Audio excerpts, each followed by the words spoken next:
Quem é você? Calma, não vou fazer nada de ruim a você. Prova se você é do bem, então. Vamos ajudar antes esse cara?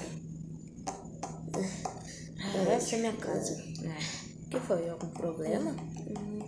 Você literalmente mora em um lixão. Sabe que algumas pessoas não têm condições pra pagar, cara.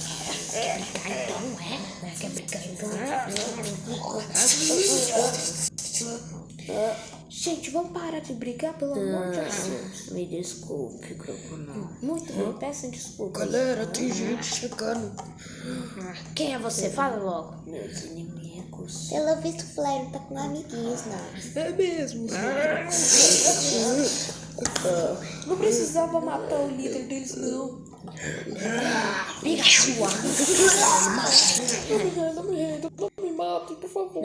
A gente vai deixar você vivo se você ajudar nós, beleza? Está bem. Continua na parte final.